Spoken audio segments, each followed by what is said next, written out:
बढ़ते हैं, budget coverage को आगे लेके चलते हैं। एक बड़ी आवाज मार्केट की जिसको इन्वेस्टर्स बहुत ही ध्यान से सुनते हैं, वो है सौरभ मुखर्जी, मार्सेलस इन्वेस्टमेंट के। वो हमारे साथ जुड़ रहे हैं हमारे बजट कवरेज में।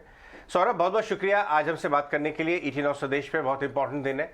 आपके हिसाब से सौरभ, बजट में सरकार कौन से ऐसे फोकस सेगमेंट्स की तरफ ध्यान देने की उम्मीद करते हैं? जिस हिसाब से इकोनॉमिक सर्वे भी आया, ग्रोथ, कॉर्पोरेट अर्निंग्स, इन सब को लेके आपका क्या आउटलुक बन रहा है? क्योंकि कल भी CA अनंत नागेश्वरन जी ने ये बात लिखी अपने सर्वे में कि कॉर्पोरेट इंडिया काफी अच्छा कर रहा है इस समय।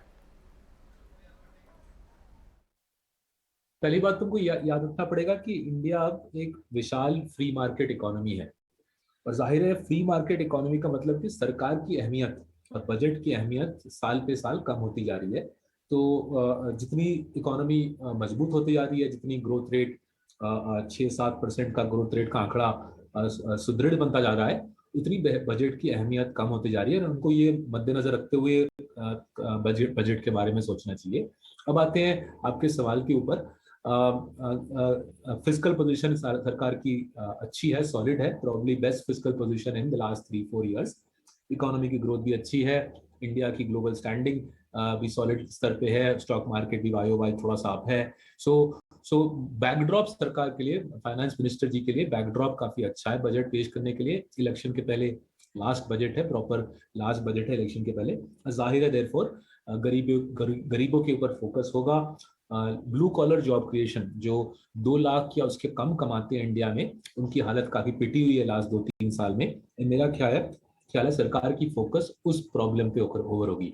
इसका पोल्स के ऊपर भी नतीजा आ सकता है।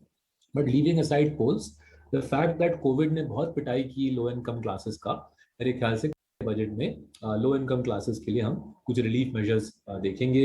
Employment creation, blue collar employment creation के लिए भी मेरे ख्याल से रिलीफ मेजर्स होंगे। But overall backdrop is probably the best backdrop for the finance minister to present the budget that I have seen in many years. Absolutely, rural पर, social welfare schemes पर focus तो होगा सरकार का इस budget में। लेकिन सौरभ, जो बड़ी चीज मार्केट पार्टिसिपेंट्स वॉच आउट करना चाहते हैं वो है कैपिटल गेन्स को लेकर क्या रहा, और थोड़ी बहुत घबराहट तो है बाजार में इसको लेकर। आपको क्या लगता है, बहुत बड़ा मूवर है ये? आपको कैपिटल गेन टैक्स में बदलाव की संभावना कितनी दिखती है? देखिए, बदलाव शायद आए शायद ना आए, ऑनेस्टली इन चीजों के बारे में लेके सर खपाना बिल्कुल बेवकूफ़ी है, कोई टाइम वेस्ट है, अटर टाइम वेस्ट है।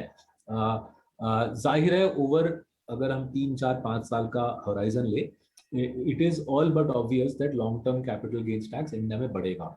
10% long term capital gains tax in a poor country थोड़ा सा अनयूजुअल है, जहाँ पे आप इनकम टैक्स इतने भारे पैमाने पे ले रहे हो, किस बेसिस पे आप 10% long term capital gains tax रखोगे?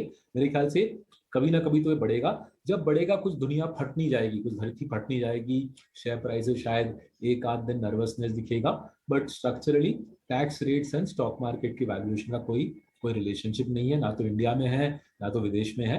एंड देयरफॉर ये कैपिटल गेन्स टैक्स लेके हर साल उछलना मेरे ख्याल से काफी बेकार यूज ऑफ टाइम है।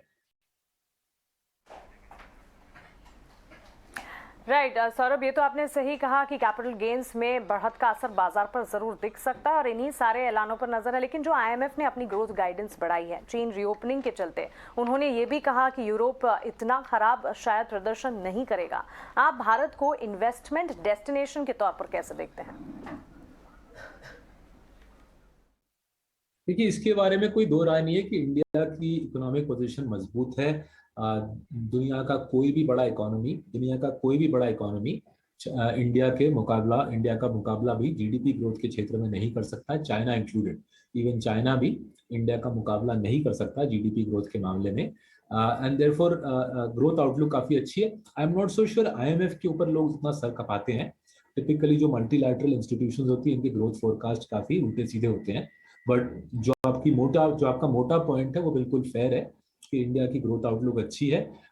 मेरे ख्याल से अभी से लेके कुछ साल आते हुए 2-3-4 साल, India will be the fastest growing large economy in the world.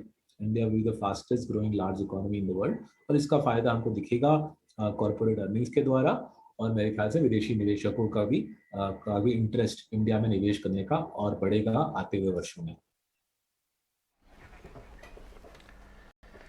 एक और चीज समझना चाहेंगे, क्या आपको लगता है कि कोई भी ऐसा कारण हो सकता है कि कॉर्पोरेट अर्निंग एस्टिमेट अगले 12 से 14 महीने में स्केल बैक किए जा सके? चाहे भारत ग्रोथ के नजरिए से एक चमकता हुआ सितारा हो, लेकिन ग्रोथ पर हल्के दबाव की आशंका हो, क्या वो दबाव अर्निंग से आ सकता है?